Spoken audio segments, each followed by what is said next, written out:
Alors aujourd'hui, on va faire une vidange sur une BMW 135i. Donc, vidange, changement d'huile et changement de filtre à huile. Donc, on va vous montrer les étapes relativement simples. Changement du filtre à huile qui se trouve devant, juste derrière ce bouchon. Et vidange par le dessous, classique. Voilà. Alors, du coup, le bouchon de vidange il se trouve sous le cache. Il n'y a pas besoin de le démonter, il faut juste ouvrir la petite trappe. Alors, normalement, avec un tournevis, mais là, j'en ai pas sous la main.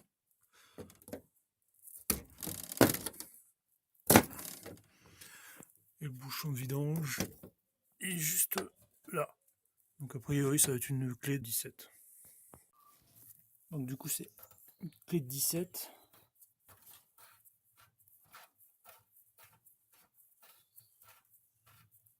Alors le caractère d'huile sur ce modèle là il est en alu. C'est assez fragile, ça se resserre à 25 Nm.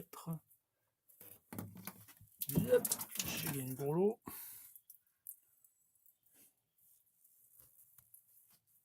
Du coup on va laisser couler un petit moment pour que ça se vide.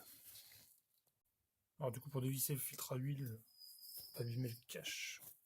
Voilà, vieux chiffon. Moi j'utilise ce genre de dessert. Filtre à huile. On serre.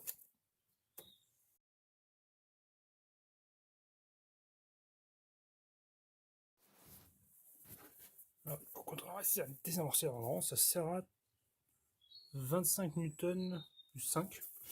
A priori, c'est un peu plus resserré dans le temps.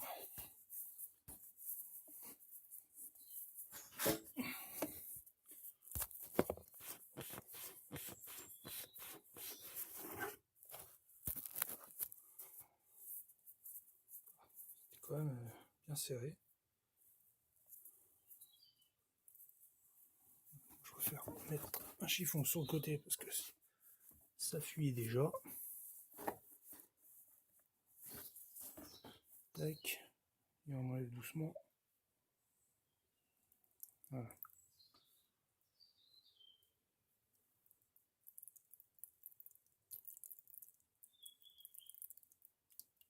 Il y a quand même une sacrée quantité d'huile à l'intérieur.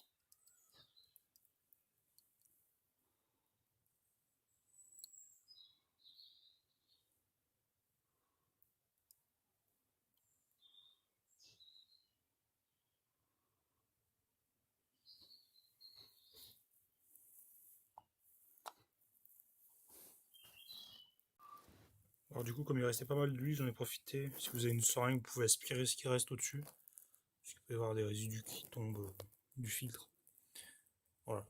Donc pour info, lui, il est pas mal marron. Mais il a que 3000 km. Mais il a 2 ans. Voilà. Et ça, c'est la tête du filtre. Donc il y a le joint à changer là et là en bas.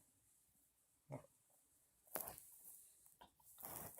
Du coup, j'ai remis le nouveau filtre. Bon, rien de sorcier, il faut juste le réemboîter.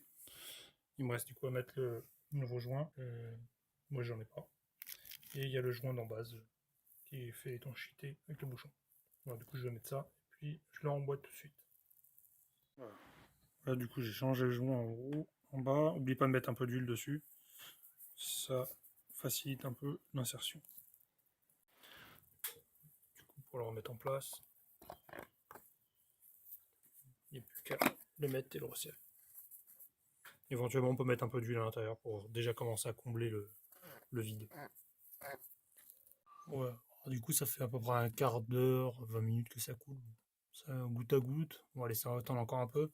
Après, il reste j'ai à visser. Juste à remettre le cache. Et on referme. Alors, du coup, là, on va passer au remplissage. Du coup, moi, je prends la 530, ce qui était préconisé de base. Il faut essentiellement du LL04. Il y en a d'autres qui mettent la 1060, la 030. Moi, bon, depuis le début, elle est nourrie à la 530. A priori, se porte bien. La quantité d'huile, moi, je mets 6 litres. Et après, j'affine parce que normalement, la quantité normale, c'est 6 litres 5. Alors, il faut savoir que sur ces modèles-là, il n'y a pas de jauge. Donc, ça se passe au compteur ou à l'e-drive. Donc, c'est pour ça, du coup, je mets 6 litres. Et ensuite, bah, j'affine par rapport à ce qui est au compteur. Voilà, bon, je remplis ça et puis on fait la pompe.